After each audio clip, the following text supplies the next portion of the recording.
Malik, mon fils, naka mu yaa ngi taxaw. waa ça va père cool hein. mais fan yii sedd na de Malik yow moom yaa ngi sol ay pull-over rek bàyyi sa baay muy sol ay t-shirt. non bul wax loolu père après ma jox la bii. mais Malik coronavirus xanaa dafa jeex man déggatuma ko fenn de. ah père coronavirus tubaab bi taluñu ko ins bi guerre bi am diggante Russie ak Ukraine moo leen tiital 3e guerre mondiale la ñuy ragal Poutine déclenché ko quoi. 3e guerre mondiale. mais Malik Vladimir Poutine mi nga tudd léegi laa bëgg ñu waxtaan ci. waa Lago Comedy woo nañu ma de ne tey dañu fiy ñëw pour interview ma wax ak Poutine directement comme ça mu bàyyi guerre bi xeex baaxul. kan mooy wax ak Poutine. mais man Malik au nom de tous les Sénégalais. père xoolal bul ñu tooñ de waxalal sa bopp mu naan ay au nom de tous les Sénégalais. mais Malik lan moo tax sénégalais yi ragal Vladimir Poutine. du Sénégal kese de ku ko ñi ko ragal dafa bari père. mais pourquoi ñu ragal ko xanaa du nit kese c'est un malaka wala c'est un damitu jinne.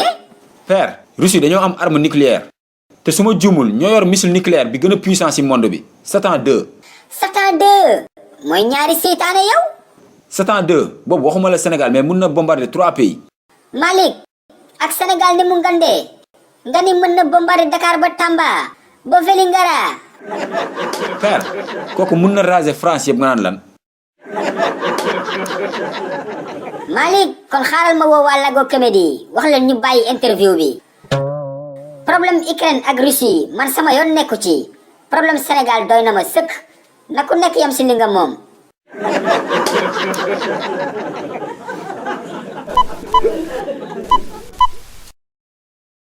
allo waa boy non jarul jàmba sante interview Poutine bi laa wax annulé ko. boy jarul ay question de Russie ak Ukraine lu ma si wax doon seytaane xaw ma si dara. boy yow xanaa doo dégg waaye xam waay fâché merde. waaw seetaan nga ba pare déet bul dem foo jëm capal fii bësal bouton bu xonk bi nga abonné bu ko defee vidéo bu bees bu njëkk a génn nga bokk si ñu ko njëkk a seetaan yow tamit. je vous aime I love you.